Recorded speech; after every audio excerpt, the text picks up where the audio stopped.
tuning in for another video. Welcome if you're new here. Hello, my name is Kait. Today we're going to be talking about something very important in the foster care world, and that is foster care and self-care and secondary trauma. This is a subject that's not talked about enough within our agencies and our social workers, but if you don't know what secondary trauma is, and it's exactly how it sounds, but when you experience trauma secondary through, so it hasn't happened firsthand to you, but because of stories you've heard or things you've witnessed, that sort of thing, you experience secondary trauma. And the symptoms of secondary trauma are actually a lot similar to post-traumatic stress disorder. Some of those things are negative changes in beliefs and feelings and being in a hyperarousal state. And I talked about hypo and hyperarousal in another video, so if you want to know more about that, I'll link it up here. Also, like an intrusive re-experiencing of the traumatic material, so playing things over and over in your head, not being able to get the images out of your mind or the stories out of your mind, and the avoidance of trauma triggers and emotions, just trying to avoid things and putting up a wall and not dealing with things. So these are all some of the symptoms of secondary trauma. So this is very prevalent in mental health care workers, in social workers, in first responders, in parents of traumatized children, so that would definitely include foster parents and adoptive parents. You can also see this in nurses and physicians who have to deal with particularly, gruesome things on a day-to-day basis. So why I want to talk about this is I think as foster parents, we think that we're the stable ones and we're the strong ones, and it's easy to kind of forget about our self-care in it, because caring for children that have experienced trauma is kind of all-consuming. You think that you have to be the strong one all the time and you have to be their shoulder to lean on. But if you're not taking care of yourself emotionally to help deal with this trauma, then you can actually get in a very, very bad place. And it's so important. I think all moms need to have some sort of level of self-care, because you can't take care of others well if you don't take care of yourself. And it's not a selfish kind of self-care and putting yourself first, because I think, especially as foster parents, you don't put yourself first really ever. You're dealing with exhaustion, you're dealing with night terrors, you're dealing with emotional outbursts, you're dealing with mental health, you're dealing with their hard stories. I think the agency kind of tries to protect foster parents in particular when there's a really difficult story about a child and you don't find out all the gruesome and horrible details, because secondary trauma is real and they don't want to scare foster parents away, maybe, I don't know, but you do have to protect yourself a little bit and take the time daily to do a little bit of self-care. Pray, talk to God, reflect on things. I think it's so important that you have that spiritual connection to help you to be emotionally and mentally strong to be able to care for these kids that have experienced trauma. Reading your Bible and doing a devotional and, something like that in particular is just going to help you to kind of be grounded and dealing with the things you're going to have to deal with on a day-to-day basis when you're working with these kids.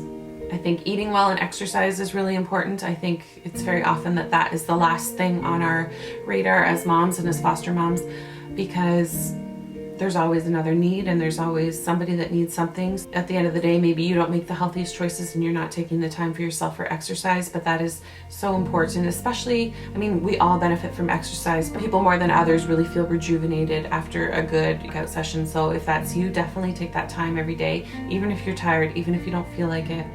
Sleep is a really important one as well. I think, again, we're dealing with exhaustion a lot of the times, especially in the beginning of a foster placement. You're up a lot in the night. I remember when we had Sunflower for a good 6-7 weeks, I had to sleep on the floor beside her because she would wake up every half an hour.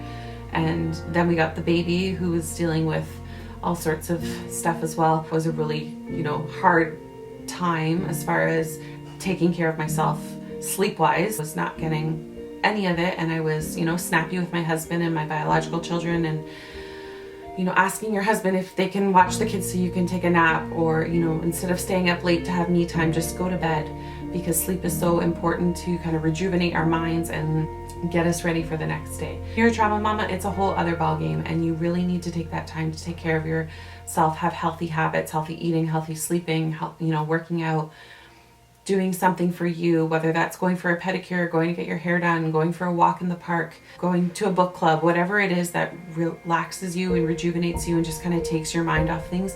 It's very important that you take the time to do that. Maybe not daily, but do small things daily, but something big, maybe you do it monthly. If that's going to a spa for a pedicure once a month, or going out with your girlfriends where you don't have to talk about foster care related stuff. It's so important to do long term as a foster parent, because a lot of people will burn out and give up foster parenting because they can't deal with the secondary trauma. It's a reason why social workers have such a high turnover. They see it firsthand. Yes, they're not living with it day to day, but still your work takes up a big part of your life, the hours in your life, and they deal with a lot of horrible things. Be kind to your social workers. I know it can be frustrating, but you don't know what they've seen that day. You know, they haven't called you back with the latest visit schedule or whatnot. You don't know that if they just had to apprehend a child that was being sexually abused or remove children that were living in such filth that it was absolutely deplorable. You don't know what they've seen that day, so just be kind to your social workers. They deal with secondary trauma a lot, and it's a hard and it's a heavy thing. So just make sure this video is just to remind you to take care of yourself. It's very easy to let yourself go and not think about you and just put the kids before you and all of their needs. Yes, you should put their needs first, because that's how you're going to set them up for success in their future. That's how you're able to start turning their life around, changing the trajectory of their life by doing these things. But just don't forget to take care of yourself. Take that time for self-care. Identify what it is, do it, and don't feel guilty about doing it. Take a little bit of time every day, weekly, monthly, whatever it may be. But I just want to remind you that it's very vital. It's very important, not only to your mental health, but to your longevity of being a foster parent. Anyways, guys, I hope this video was helpful for you. Just a short and sweet one today. Like this video, share it with other foster parents. It's a really important message to get across to other foster parents. So like, share, comment, all that good stuff. Connect with me down below. Let me know what you do to take care of yourself and to have some time for self-care. Maybe it'll spark some ideas for other foster parents who are watching this video. But yeah, thank you so much for watching, and I'll see you on the next one. Bye.